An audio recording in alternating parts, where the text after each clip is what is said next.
বলতে চাইছি আপনি একজন মহাপুরুষ। না মানে এটা বলতে চাচ্ছি না, তবে আমি মহাপুরুষ কিনা জানি না, কিন্তু আপনাকে সাহায্য করতে পারি নিজেকে মহাপুরুষের মনে হচ্ছে।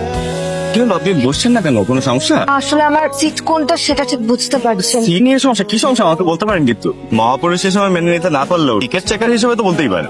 আসলে হয়েছে কি, তাড়াহুড়া করে সিএনজি থেকে ট্রেনে ওঠার সময় বোধহয় টিকিটটা পড়ে গেছে। টিকিট নিয়ে সমস্যা? আপনি চাইলে আমি পুরো ট্রেন খালি করে দিতে পারি। মানে কিছুই না, আমি আপনার সিটের ব্যবস্থা করে দিচ্ছি। আপনি কিছু খাবেন? দুপুর তো হয়ে গেল, আমি একটা কাটলেট পাঠাতে বলি। আমাদের ট্রেনের কাটলেট কিন্তু খুব ফেমাস। সবসময় তো শুনেছি বিভিন্ন এলাকার খাবার ফেমাস হয়, আপনাদের দেখছি উল্টো। এক্সকিউজ মি, এই খাবারগুলো আমি আপনার জন্য নিয়ে এসেছি, আপনি কিন্তু আমাকে অপমান করছেন। আচ্ছা সরি, আমি আপনাকে অপমান কেন করতে চাবো? দেখুন আমি তো এখানে ফ্যামিলি নিয়ে আসি নাই, এত খাবার কে খাবে বলে? আর এই যে একটু পর আপনি যে সামাজিক ভাবে হেল্প করছেন, এটা আমার সাথে বিব্রতকর। আমি কি আপনাকে একটু এক্সট্রা সাহায্য করছি? আপনার কি মনে হচ্ছে না আপনি আমাকে এক্সট্রা সাহায্য করছেন? খাবারটা মজার আছে। তাই না? আপনাকে আমি বলেছিলাম না যে আমাদের কাটলেট কতটা মজা। আসলে আমাদের এই কাটলেটের মধ্যে কি আছে খাবেন, খাবেন। আমি কাউকে এর আগে দেখি নাই যে অন্যের হাতে খাবার খাওয়া এত উত্তেজিত হতে। হয়েছে কি, ওর ট্রেনটাই আমার নিজের সম্পদ মনে হয়। এই ধরেন বাবুর্চির সাফল্য আমার সাফল্য, ওর যে ছেলেটা খাবার দিয়ে যায় জহির, ওর সাফল্য আমার সাফল্য। মানতেই হয়। এই যে শুনছেন আরান, আপনি যেভাবে চলে আসবেন বুঝতে পারি নাই তো। আচ্ছা এখানে না এভাবে দাঁড়িয়ে কথা বলাটা ঠিক হবে না। আমার মা ভীষণ রাগী, দেখতে পারলে দুজনের জন্য সর্বনাশ হয়ে যাবে। আপনি এক কাজ করুন, আপনি রাস্তার ওপাশে বিকালবেলা চলে আসুন। ওই যে পাহাড়টা দেখতে পাচ্ছেন, তার আমি থাকবো, ঠিক আছে? বিকাল? সারাদিন আমি কোথায় থাকবো? একটু ব্যবস্থা করে নিন। এত দূর এসেছেন আর এতটুকু ব্যবস্থা করতে পারবেন না? আপনি না বলে মহাপুরুষ, মহাপুরুষরা সব পারে। তুমি আসছেন?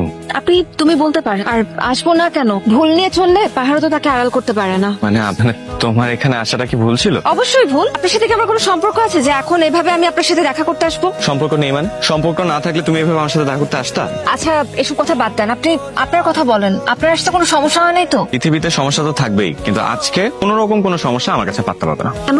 আজকে কি এমন হয়েছে? তোমার মতো একটা পরি আমার সাথে থাকলে কোনো সমস্যা আমার কাছে পাত্তা পাবে না, এটাই তো স্বাভাবিক। লাইন তো দেখি ভালোই মারতে পারে। আপনি জানেন কতজনকে ফাঁকি দিয়ে আমার কত কষ্ট করে আসতে হয়েছে? আচ্ছা, সবই শুনবো, তার আগে বলো তুমি কেমন আছো। আছি তো, এভাবে আমার দেখা করতে খুব কষ্ট হয়। কতজনের চোখ ফাঁকি দিয়ে আসতে হয় আমাকে। এগুলো কি মাহিন? শুভ জন্মদিন মায়া। আজকে আমার জন্মদিন, সেটা আপনি কি করে জানলেন? ওমা, আজকে তোমার জন্মদিন, আমি জানবো না তো কে জানবে? চলো আজকের দিনটা আরেকটু স্মরণীয় করে রাখার জন্য চলো আমরা একটা কাজ করি। এই গাছটাতে গিয়ে আমাদের নাম, আজকের তারিখটা লিখে রাখি। শোনো নাও, মাহিন পাত্রপক্ষ আমাকে দেখতে আসছে।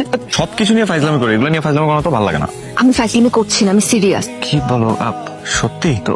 আমি কি করবো? সহজ কথা যদি জানতে চান শুনুন, তাহলে পালিয়ে যাই। পালিয়ে গেলে পরিবার কষ্ট পাবে, এটা করাটা খুব কঠিন। আমাদের কি অন্য কোনো উপায় নেই? না, আর কোনো উপায় নেই। আমার হাতে একটি অপশন আছে, আমাদেরকে পালিয়ে যেতে হবে। দেখুন মাহিন, আজ পর্যন্ত শতদিন আমাদের দেখা হয়েছে, আমার দিক থেকে আমার এই প্রেম সৎ ছিল, শতভাগ সৎ ছিল, কোনো খাত ছিল না এতে। বাকিটা আপনার ইচ্ছে।